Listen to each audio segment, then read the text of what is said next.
Here is a country of great contrast. Great civilization of antiquity. A foreign country a step away. All right, we're back. It's the Casa de Cavazos. Justin in Chicago, Nathan in Westlaco, Texas, Ada in Harlingen, Texas, providing that Tejano connection to reality. How's it going? Are you staying dry after all that sweet, sweet rain? I mean, I wouldn't consider it sweet rain when it was extremely flooded in many areas. But yeah, it's dry now. What was it, like 20 inches? In Harlingen, yes, it was around 20 inches in some areas.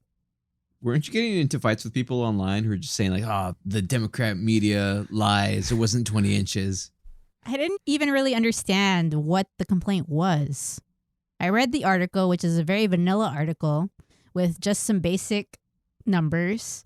I still don't understand why a particular person was complaining about that article. What particular person? I don't know. I feel like you know this person very well. I can't say. And Check I was their the identity. and I was actually the one fighting this person. Yeah, actually, I didn't fight because what ends up happening is a certain other person then comes in and tells me abusive things, and that just isn't good. But it did rain 20 inches. That's not up for debate. That did happen. Yeah. Yeah, it's been updated. In some areas, it even hit 21. Speaking of the complaints that certain media outlets aren't perfect, how do you expect an outlet to be perfect when they are based in New York and they're trying to get out the information as quickly as possible? They're relying on probably some local contacts. I'm sure that if you measured every single street that had flooding, you could get some different numbers too. I don't think it works that way. I don't think that the way that they do inches of rain is by individual streets. Well, yeah, you don't have data like that. You're not going to have like some rain metric for like microzones. Mm-hmm. Yeah, but what about all the people who go out with their tape measure? They like stick it in the water. It's like, nope, doesn't Yeah. look like 20 inches to me. Yeah, now that I am thinking about what I said, I didn't really mean that. I think there's a different process by which they measure, right? Because I don't remember Yeah. doing this in school. Like we sometimes measured rain as part of a project. Yeah, it's definitely not sticking a measuring tape into the ground. There was like a collection thing, like little vial or something, and that's the way to measure it. But I'm not sure how they do it in 2025. While we're still on Facebook fights, since you revealed on the pod that you had ADHD, like how do all these people online know about all your other ailments? Are you sharing it with them instead of us? No one actually knew anything about my ailments. What ailments? To be accurate, I don't really have many ailments. I have ADHD. I've had migraine headaches since I was a kid, as far back as I remember. Then I get injured at times related to being old. Falling down, maybe. Maybe a dog tripping me up, falling down from that. But yeah, one of the particular conversations went off into like a strange tangent where I laughed at someone when he told me they went to Raymondville High School because I said, well, that explains why the comment was so dumb. So he proceeded to say that I have diabetes based on looking at me. It's probably that profile picture you have that's just Wilford Brimley's face. Which one? Diabetes. Wilford Brimley. He was No. the actor who was always talking about diabetes.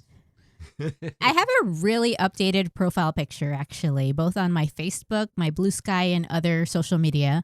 And I don't know how you could potentially think that I look like I may be diabetic. Now, I want to say that I do not want to shame any people who have diabetes. It's just crazy that someone would look at a profile picture and assume that a person has certain medical conditions. If you look at my profile picture and if you're objective, I don't think there's anything there to suggest that I have metabolic syndrome and diabetes. Well, you don't have the picture of you running anymore, right? Clearly, I got to change my picture to like running, like having a six pack. I don't know. You should change it to like just eating a donut. Embrace the suck. I tried to make some sense of why the person started telling me stuff like this. And the only thing that makes some sense to me is that now, for whatever reason, the right wing is saying that right wing people are healthier, that they're less lazy than left wing people, and therefore make America healthy again, unlike left wing people. I don't know. I feel like a lot of the liberals I know are pretty healthy. Well, it's like a bad idea in general to make a generalization like that. But Joe Rogan in particular, several months ago, was saying something like that. Like, right-wing people are so in shape. They have high testosterone levels and whatnot. And liberals are kind of lazy and not in shape and low testosterone levels. So it's bizarre. I don't know what's going on. Like, what is this idiocracy world that we're in? You know, there's still the possibility that that's not a real human being. I think like sometimes it is. Sometimes people have drank the Kool-Aid. But I don't know. Every time you talk about these arguments online, I'm always a little bit skeptical. If they were a bot, they would be way smarter and more articulate. No, they wouldn't be. I mean, he asked me if I got my news from Lupe. What the heck does that mean? Like just a guy named Lupe? I don't think a bot would come up with that in 2025. That could be like an AI hallucination. Like they did like a large language model of people who do things like get into arguments on Facebook comments, Mhm. and then they'll throw in like nonsense in there sometimes. Yeah. Could be. You don't know. It's just crazy. I don't think anyone should make generalizations about people as far as certain groups being lazier or fatter or more unhealthy. Like, I just don't think that's right. Well, how are you going to handle it if you're going to run for Congress and you just call people morons and idiots? I'll say that they're morons or idiots if it's a response to something that's very abusive. I mean, if you start telling me that I look diabetic and that I'm poisoning myself, yeah, that's moronic, sir. So how would you look diabetic? I feel like we haven't covered I that. I don't even know. Is it like some weird, like, negative connotation that people have with liberals where they're like, oh, I just No, with you automatically- specifically. What about your picture would possibly look like you're diabetic? nothing. I challenge all of the listeners to look at my profile picture on Facebook or on Blue Sky and determine if you think that I look diabetic. I think you should take a page from Elon Musk and do a poll. Diabetic, yes or no? Based on this photo only. Where would I do this poll? On Facebook, duh. The people who have interacted with me on Facebook about this have thought this was ridiculous, that they thought I looked diabetic. Again, I'm feeling bad because I feel like I'm shaming people who are diabetic. Like, I'm not. It's just, why would you make such an assumption? I don't even feel like I assume that about people who look like they're obese. Like, I don't know. You know, there are some people who have like amazing genetics, like Donald Trump. and and they are overweight and look like they have metabolic syndrome, but yet their glucose is fine. Well, I think we need to increase listener engagement, so I think you should go online right now and post the poll. Yep.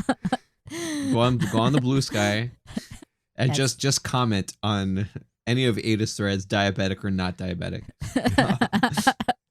So what are all these like random comments that say diabetic or not diabetic?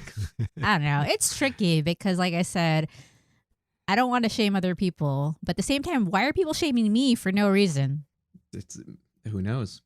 Might be a human, might be a bot. Are you gonna like be on some kind of tough love campaign? Is that your idea? What do you mean? Like you're gonna be like, I'm just telling it how it is. You're an idiot. You're a moron. I care about you. I want what's best for you, but you suck. I don't think that's going to work. We're working on crafting the message right now. I think it's more like a Beto O'Rourke kind of thing. Like, let's just talk to people and respect each other and see what our differences are and, you know, listen to people's ideas as to what could be helpful to the community. So you're also going to steal Whataburger's logo? Is that what Beto did? It looked really close to it. I was unaware of this. I think it's really important to talk to as many people as possible face to face, because when you don't, then people are hiding behind a screen, or they are just sold a story based on like Facebook posts or based on ads. So if I do this, I'm going to work really, really hard, and I'm going to travel a lot. You're gonna go to Raymondville High. You're gonna go to Raymondville High School. They're not in my district, sir. Some people that are in the district could be working there, though. This is true. That's true. we'll see what happens. Still got to get the campaign off the ground. Currently working on building up a donor list, networking, but so far it's looking pretty decent actually. How much time do you have? Like, by when do you need to get all that done by? The earlier the better. The primary is just under a year away, so we have a lot of time still. That's not a lot of time. I mean, I'm not going for president. I'm just going for a House seat. They will use the pot against you.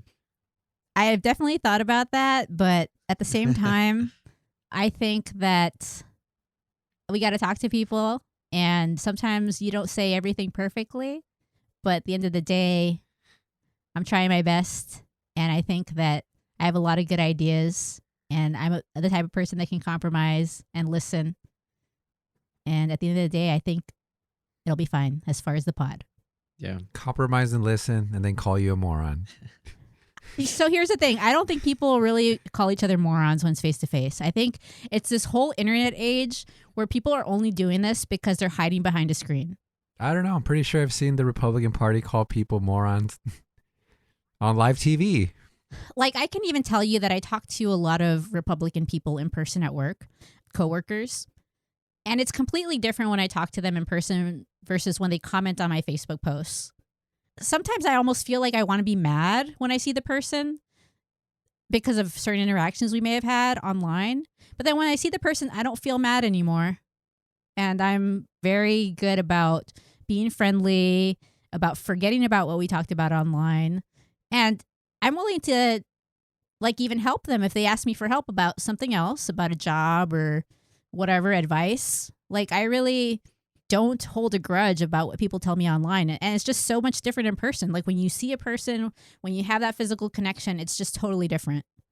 I mean, I've even had people that are Republicans that I have constant in-person conversations with about politics who have offered to donate to me. I mean, I don't know if they actually will, but like, talking to people is so important because when you talk to a person face to face, you see all the complexity in that person.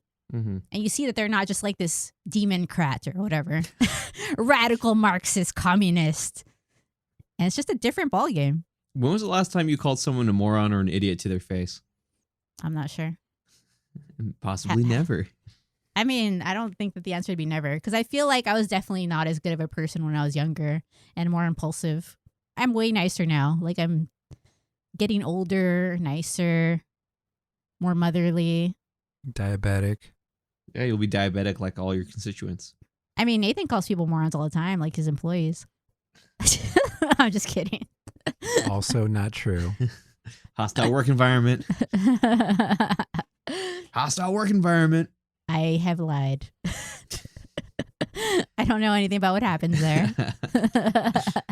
I will bring up this lie on the campaign trail. Yep. You will campaign against me. As a Republican, as an independent. As a hater. So I got some bad news today. What's that? My building and my apartment are not eligible for fiber internet. Oh, I thought you were going to say something else, like you're infertile. I thought you were going to talk about your phone saga still. So I still haven't gotten the phone back from Asus. I have until April 14th to return it on eBay for the refund. Oh, you have 2 weeks then. Yeah, but who knows when they're going to send it back. Okay. So why was that bad news? Is the internet at your house really bad? It's not the worst. I think the biggest problem is in the line of work that I do. I'm uploading sometimes gigabytes worth of files to cloud storage or to other people, and it takes forever. I need that symmetrical upload speed. Yep, it's great. Got that 1,000 up, 1,000 down. Wait, what are you uploading all the time? Everything. You don't want to know, sir. My entire life. All of your memories. Yeah. Backup copy of your brain every night. Stream of consciousness being uploaded. Can you upload mine too? Because I forget a lot of things that I feel are not pertinent. Yeah, you always like repeat yourself on the pod and then I have to cut it. I'm like, what the hell? We already talked about this. And then also sometimes I try to talk about something to people, but they get me on a little tangent and then I didn't tell them what I was supposed to say. It's like the conversation equivalent of walking into a room and not remembering what you went there for. Exactly. No, I called AT&T to find out if they had fiber in the area because I tried to fill out their thing online and it was saying like, you got to go contact us and talk to an agent so that you can actually know. So I had to talk to customer service person. They couldn't find the apartment. They couldn't find the building. They're like, it's not in our system. This is weird. And basically they were like, no fiber. If there's fiber, you will know because they'll dig up your street. They'll dig up your sidewalk. You will know when you get fiber. We don't even need to email you. But I don't think that's going to happen anytime soon. There's no overhead internet over there? I think there is some. Isn't your cable currently overhead? What cable? Don't you have a cable? I have no cable. I just have the T-Mobile home internet. Well, I do know a lot of the fiber over here is being done underground, but our fiber is actually overhead. So I don't understand why they say it would only be underground. I don't know. Maybe it's a zoning thing or something. They're only allowed to do it certain ways with this old Chicago infrastructure. I don't have fiber or even thinking about it. I'm good with what I have. I think fiber is going to get to your area pretty soon, though. Yeah, it's don't going to take know. me a while to really care. To Ada's place? Yeah, I think I've seen some of the trucks start to dig around there, too. They're getting closer. I don't know. Yeah, so you can upload 1 million episodes of the pod every day. It only takes like a minute to upload. So that's really the only sticking point with my current service. Takes me like 3 seconds. I know that was really awesome. Well, how much does fiber cost in Weslaco? $64.99 a month for the 1,000 up, 1,000 down. And Yeah. they did offer me 7,000 up, 7,000 down for like 200. Good God. That might be the only thing that really pushes me. The fact that it'll be cheaper for better service. It's crazy to me how expensive internet still kind of is. And we're in a bunch of these different predatory contracts where they just raise the price forever and ever and ever. That being said, I don't know what program it is, but we have some people in our family who qualify for like very affordable internet, and they have some Spectrum plans that are really, really cheap and that fit their needs. They're not really trying to upload podcast episodes or anything like that, or doing like online gaming that requires a lot of bandwidth or something. So it works for them. Yeah, one of the really nice things about the T-Mobile home internet is that they have this set price. And in their terms, they basically say, if we change the price on you, if we raise it, you can just cancel your plan and your last month is free, which is pretty neat. Because this is what happened when we had RCN, which is now Astound in Chicago. We would get like the promotional period, the 2 years or whatever, and that would change over time and they would keep on raising the price. And if we forgot to call in again, they just raise our bill every couple of months, like every 6 months. So you call them again and threaten to leave, and they're like, well, the promotional rate's only for new customers. Yeah. And I'm like, well, I could go to Comcast and have this internet Promotional price and way better service. And they're like, well, what if we gave you this price? Yeah. It almost sounds to me what you're describing is not something that the company did voluntarily. Like almost like a law was passed in order to get out of this kind of predatory cycle. Like what kind of law? Like what would it accomplish? Well, exactly what you're saying. People are basically stuck in these expensive plans and then they make it extremely hard to cancel. And so they're trying to help people against these predatory practices. Yeah, I don't know if they help people. I mean, when we were with a more traditional provider, it was always a pain to have to go on the phone, go on customer service, Yeah. shop price plans, get quotes, and give a credible threat that you would leave their service. Well, that's what I'm saying. Helping people versus that particular situation. So that's why I think that it's possible that there was a law that was passed. And that's why currently you're in the situation that you're in, where you're able to just cancel if it's higher. Yeah, well, I don't know how long that's going to last with this current administration. I think what was really nice with their old FCC and FTC chairs is that they were really all about advocating for consumers. But they're trying to gut the Consumer Financial Protection Bureau, the Better Business Bureau, all these other organizations that are meant to provide all of these safeguards just for these business first practices, which means that maybe the internet's going to be more expensive. We're going to get stuck in these plans. And because everyone plays by the same rules, you won't be able to get a much better deal at any other provider. Yeah. I mean, I wanted to say that, well, maybe it's a state law, but then I realized this is the Trump administration and they're going to try to take away power from the states anyway and do things that'll frustrate the states in terms of their legislative purpose. Oh, we should spend less time on the internet anyway.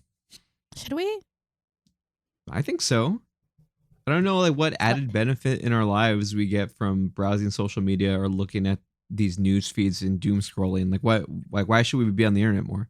I would say that one thing that's good about the internet is in the past, you graduate high school or you graduate whatever school and you probably just lose touch with everyone, right?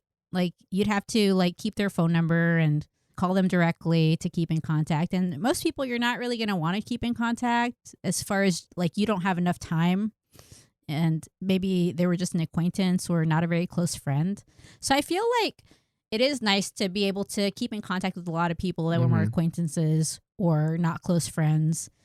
I mean, I've kept in touch with people who I like literally met at a vacation, you know? I kind of like that connection to the world, but it's excessive now, right? Well, I don't know. I feel like that's kind of a quantity over quality kind of thing. You say like, well, you had to write letters or write emails or call just the few of these friends. I feel like those relationships will be stronger instead of having just a bunch of surface level connections with a bunch of different people and having a lower barrier to arguing with strangers online. I mean, I don't feel like I really argue with the people who are my actual friends on social media. Well, exactly. For the most part. Yeah. But then I'm just saying the barrier is lower to arguing with strangers. It's not like you're going to keep up with someone from high school or meet someone that you know through someone else, kind of, and like call them and send them a letter and get into an argument with them just because the threshold to actually piss someone off is so low nowadays. But then on the other hand, there's also a threshold that's low as far as reconnecting.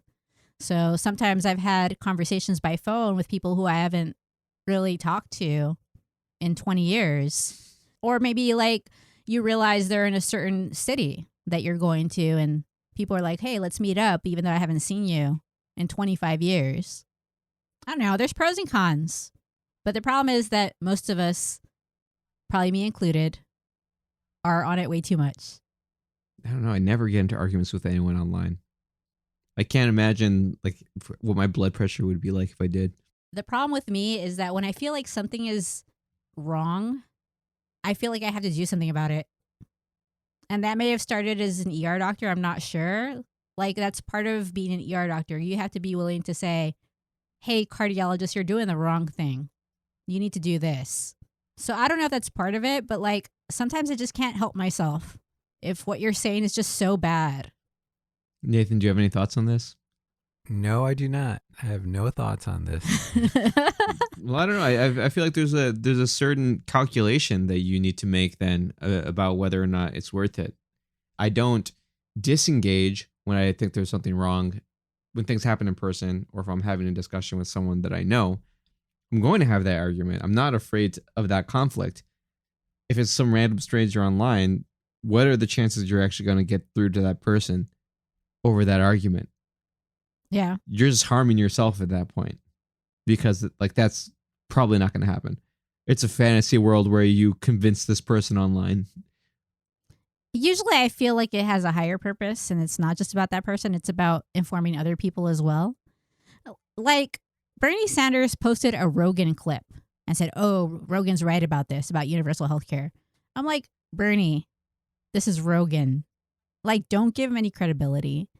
He's overall harmful to the country and to healthcare. And so that's the kind of thing that I would point out. You got to find the gateway for some of these people. Bring them over to the other side. By listening to Rogan? No, he's not saying to go listen to Rogan. He's trying to get people who listen to Rogan to say, huh, maybe Bernie is right. I mean, a lot of people just like Bernie. Like Bernie's like this special candidate that kind of crosses over. So that's also like a unique situation. Like he's the kind of person that makes me want to pay taxes. Like, yeah, fine. Make me pay lots of taxes. That's great. Like you can't find that with most candidates. But yeah, I don't believe you should give that guy any credibility. Like, yeah, it's just, we shouldn't even give him any airtime. We shouldn't talk about him on the pod that often. Well, I mean, there's freedom of speech. For now. Yeah, that's true. It's quite dystopian already. Yeah. Do y'all want to talk about sports? Sure. Have you been watching March Madness and the games leading up to the Final Four? I just pretty much missed it this year. I was so busy with a conference and a whole bunch of other stuff that the month just got away from me. And then I'm seeing posts about the Final Four. I'm like, what the fuck? March Madness already happened. I mean, is it just not as interesting as it used to be? I feel like that's a question for Nathan, who is a lot better about keeping up with sports than we are. What do you mean? Everybody still loves this. Everybody still fills out their brackets. Do they? Yes. It just turned out to be a weird year, though. It's only the second time that all 4 number ones made it to the Final Four. And it just so happens the last time it happened was in 2008. And that Final Four was in San Antonio, just like this one. So you're going to go? Probably not. But I mean, it's pretty interesting matchups. Cooper Flagg's still in it with Duke. Houston's out there. The SEC was really strong. They put 14 teams into the tournament this year, and 2 of them are playing in the Final Four against each other for a shot at the championship. That's a guaranteed SEC team making it in. Kind of validates that selection of 14. Yeah, it's been pretty interesting. I like to see how Houston does against Duke and how that Auburn-Florida game goes. I mean, my worldview may be a little different during law school. I feel like I don't watch enough sports because I have law school work to do. You got to watch the women also. No, I don't like the women's basketball. Sorry. You suck. Hey. Yep. Okay. Hey, our grandma was over this weekend and she also told me, unprompted, that she does not like women's basketball. What the hell? That does not make it okay. I'm not saying it's okay. I just feel like I need the athleticism that's in men's basketball to get interested. And even then, I was kind of bored by the games. The men's In games. college? Yeah, I don't know, because I didn't know the players. Like, I haven't been following. I think that's why. Well, I personally find college basketball to be a lot harder to watch as an NBA fan. I think just the actions that they run and sometimes the way that they kill time, it just sucks. Like there's no movement, there's no spacing. Sometimes the team might just like pass the ball around the 3-point line for the entire possession and then hope something happens. Like, what are you doing? Yeah, there's not a lot of spacing, but I think if you want to watch a team that's closer to an NBA type, maybe watch the Duke game, which should be interesting because Houston actually has really good defense and they actually ran a really nice play to win their game. So that's something to watch if you don't enjoy the spacing so much. I feel like with college, you should really like stay engaged throughout the season. Otherwise, like I don't know the players. I don't know what's going on. I don't know the narratives. This year, no. There was hardly any major upsets this year. I think when you got down to the Elite Eight, I think the lowest seed that was still in was a 4. I wonder why that is, because usually the case with those upsets is that maybe there's this team that's full of seniors, they have familiarity with each other, they've played together for a long time, and sometimes that familiarity with each other and with their own offensive and defensive schemes just overcomes the talent advantage that some of these one and done teams have. Well, I think what you're starting to see is the transfer portal taking over. So Florida has a really good guy that transferred over. I mean, I think they said he was at Florida Atlantic, and now he's playing for the Florida Gators. You're getting some of the best players moving to the best programs now. Because, I mean, that's really the goal for some of these players that don't get into the big universities right off the bat. Let's say they get into Florida Atlantic, but they overperform or they finally show what they really have, and this now the elite schools look at them. They're gonna want to go to that program. They're not gonna want to stay over there. So I kind of think that's part of what's happening. Houston is the type of squad where Kelvin Sampson has been building them for a while. He keeps his guys. I think they might be the oldest team, if I remember correctly, that's left in the tournament. But transfer portal's really starting to make a difference now. What changed? Why is the transfer portal different now? Because it used to be if you transferred over, like you had to sit out a year. Now you can just like jump to the next squad. That changes a lot for a lot of these players. Let's say they didn't get enough playing time, in their opinion. They don't get along with the coach. They'll just transfer out. And plus you got those NIL deals. So I mean, some of the times maybe they figure they'll get a better deal at a bigger school. Being in a bigger market. Well, I might have to catch some of those games. When are the semifinals? The semifinals are on Saturday. The women's are on Friday. So I think that means that the women's championship should be on Sunday and the men's is on Monday as it usually is. So next Tuesday's recording, we're gonna have an all Final Four recap. Yeah, and Ada's going to have to watch the women's games. Yep. What? I'm not sure if I'm going to be able to because I actually have some stuff going on. Like what? I am going to be traveling. I'm going to a conference this upcoming week. Well, there's another player that's projected to be just as popular as Caitlin Clark, and she plays for UConn. I don't know if I'm saying her last name right, but it's Paige Buchers. Yeah. She was really good yesterday against USC. She had, I think, 34 points. But yeah, I think she's going to be the number one pick. Do you think they still would have won if Juju Actually- played? It would have been really good. So I actually did catch them play each other during the regular season when Juju was playing, and that was a really, really good game.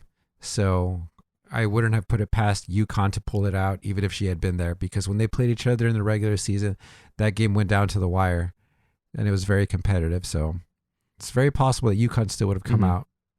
Yeah, we'll see what happens. We'll see if South Carolina repeats, if Dawn Staley gives another sermon after winning the championship.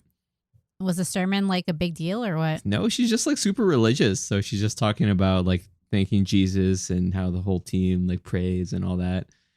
Yeah, I was actually reading an article about her today saying like she had to kind of alter her way of coaching this year because she couldn't be as hard on this team as previous teams. I guess maybe she has a little bit of a younger team and they weren't responding to the criticism as well. So she's kind of adjusted. So it'd be an interesting story if she's able to pull it out.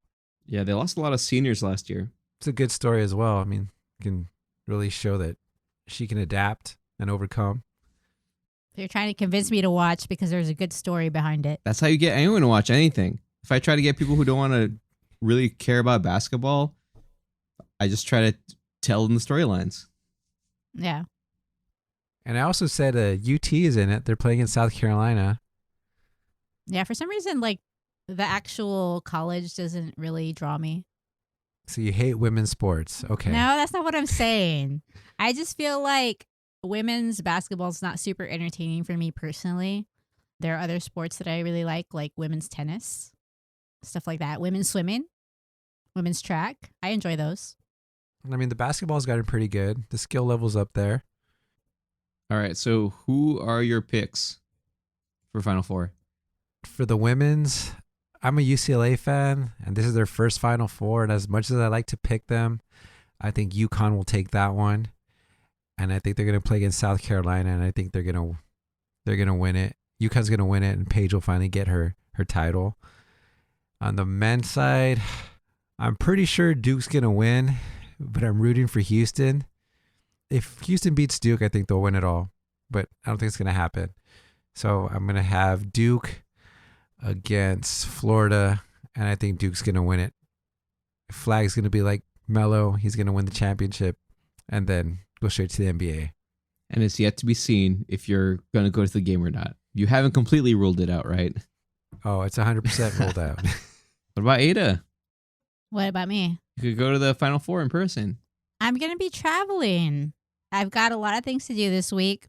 I've got to keep up with my law school study, and I'm hoping to get ahead of some of the things. Get ahead as far as like completing all of the readings and all of the asynchronous and starting to work on my paper and studying for the final. And then I've got to set up for this trip that I'm going on. I'm going to a conference. And I also need to think about what I'm going to say at the conference. Are you presenting? I'm not presenting. I'm going to talk to people one-on-one, like people that I've worked with in the past, former residents, former attendings, and I'm going to have to talk about my congressional aspirations and not seem like a complete idiot. And who's going to be your campaign manager? Who's going to tell you how to talk to people? I'm not sure yet. So we're still in the early process. We're working on seeing if this is a viable campaign. Things are looking positive right now. So once we start to get to the point of declaring and getting money, then we can hire people, get a website and all that. Do we have a website for the pod yet? Yeah, I need to work on that, sir. Damn it. I don't know why it's so hard to do. And also, like, I've been busy, but it's going to come out. I feel like that's going to be her message to the constituents. Like, oh, I was so busy. I didn't get it done. I forgot to vote. Yep. Now, Yeah. I am going to tell you how I would do things if I got in office. I would spend a lot of my time in D.C. I would basically be constantly trying to figure out how to write bills that would help us with healthcare in particular. And I would try to like be best friends with people like Lauren Boebert and whoever I need across the aisle. How would you be best friends with them? I don't know. Let's work out together, Lauren Boebert. Grope her at the movie theater? No, she's like a workout junkie. You don't remember that story? No. Like her and like a male companion were kicked out of a movie theater. I think it was like for like a kids movie, and they were getting real handsy with each other. I don't know about that. My plan would be to work across the aisle as much as possible, get as much done as I could in 2 years. Well, at least Donald Trump would probably talk about it. He'd be like, "That's a real nasty woman over there." And I'd be like, I love it. If you're calling me a nasty woman, that means that I am accomplishing something in life. I don't know where she's from. I don't know. She used to go back to Mexico. Some people say that she's from Mexico. Maybe we should look into that. So the NBA playoffs are coming up. We're less than 10 games away from being at the end of the season. How do you think the playoff bracket is going to shake out? I think that's a question for Nathan, since he is more in tune with what's going on. God damn it. I think the East is pretty much set. I don't really anticipate any upsets there. I think we will get a Cleveland-Boston Eastern Conference Finals, barring any injuries, of course. I really want to see this matchup happen, which is the 4-5, which would be the Pacers and the Pistons. I really want to see what the Pistons would do. But other than that, not too interested there because I've said you got two juggernauts and they're definitely going to face off. The West, though, is still crazy. The West is real weird. Besides OKC, 2 through 4 can easily shift. Rockets are still holding on to number 2. The Clippers lost 1 game and went from 6th to 8th. So that's still hanging in the balance. Matchup-wise, what would I like to see? I would like to see the Lakers move into 3. If Golden State can hold number 6, I'd like to see that again. I'd like to see the Nuggets probably play the Clippers if that's possible.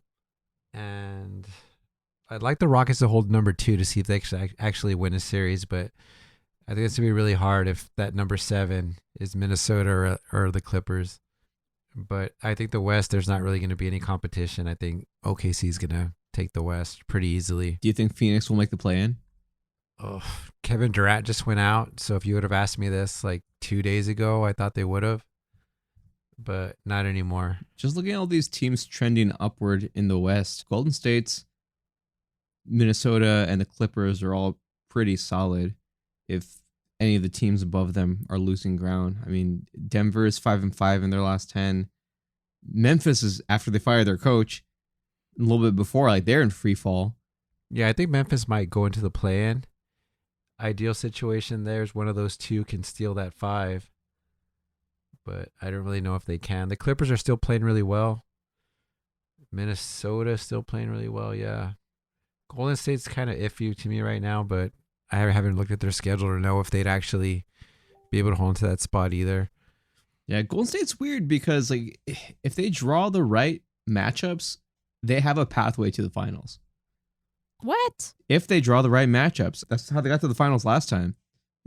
They weren't the best team in the West that year. Well, I mean, they're playing against Memphis right now and they're tied. So, I mean, that's potentially moving into 5. They will lose right now. But they have the Lakers at LA, Denver, and the Clippers in their remaining that games. sounds horrible. So that's going to be, I think that's going to be very hard to hold on to. That's like a gauntlet for Golden State. So we're talking about the teams that are going to possibly hit the play-in. Let's look at what the Clippers got.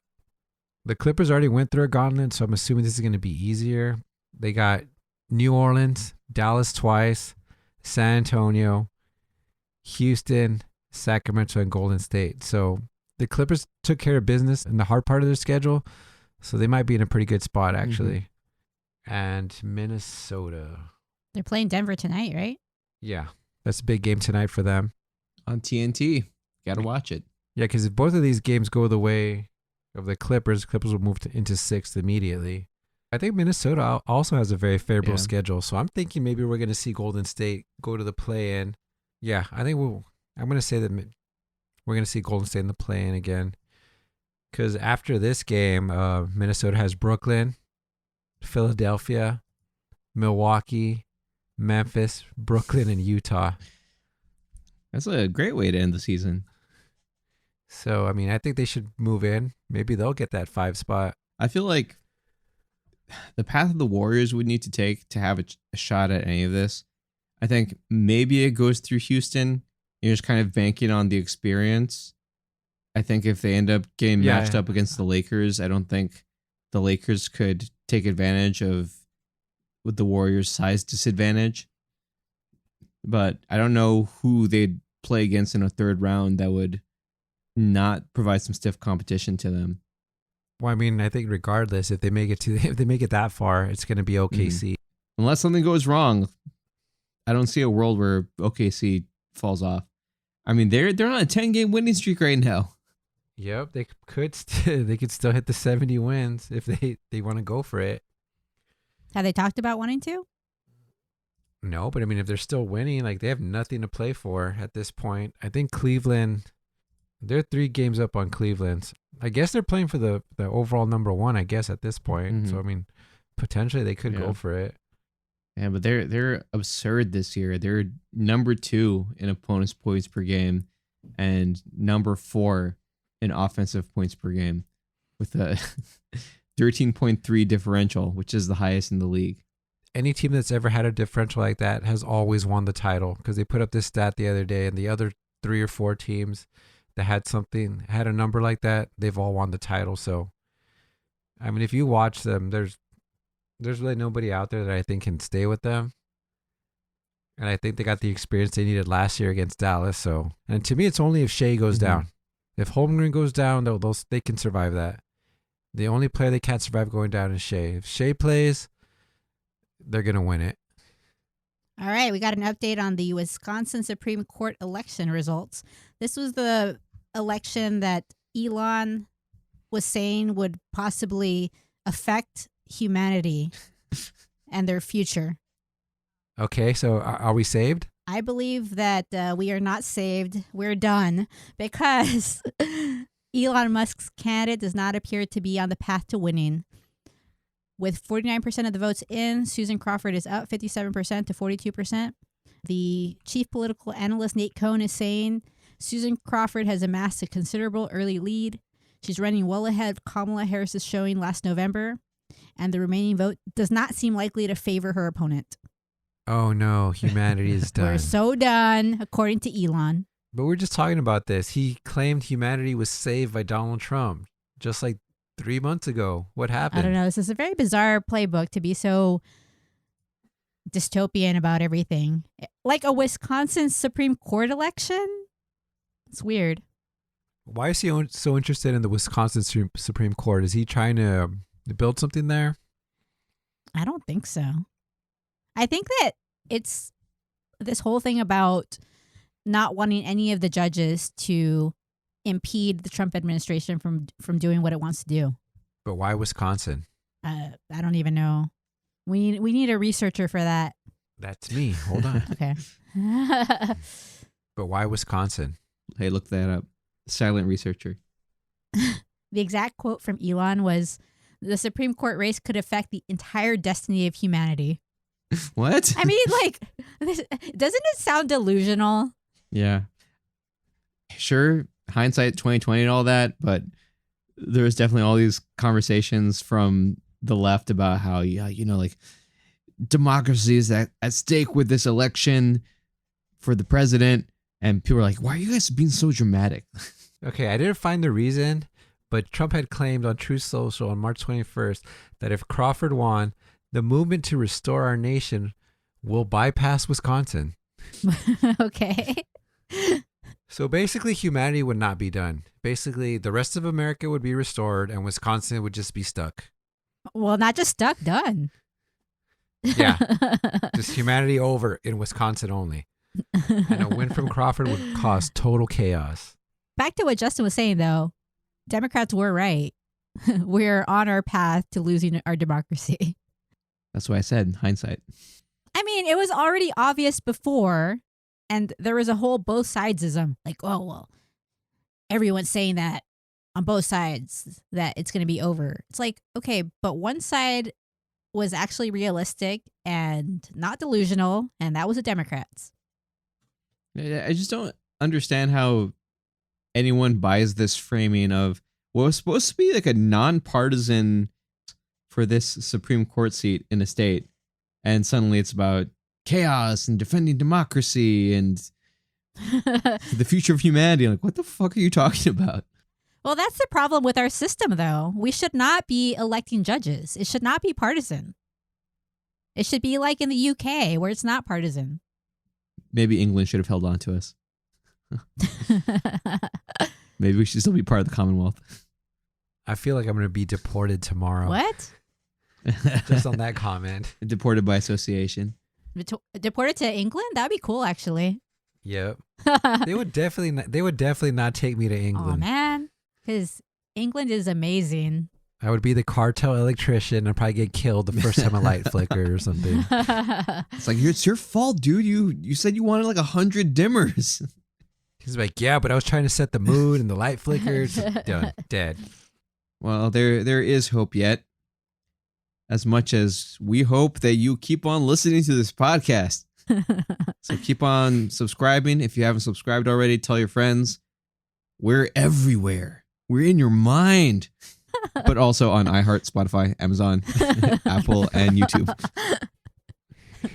And remember, if you don't listen, humanity is over. Your connection to reality in the mortal plane will be severed. We'll enter a liminal void where nothing exists. Only despair and darkness. Oh, my God. Or you can send something to the mailbag at casadecavasospod@gmail.com. You guys are funny. Yeah, please send questions. If it's like a statement, we can't really riff on that. We can't respond to it. And we'll see you later. Until next time. Glorious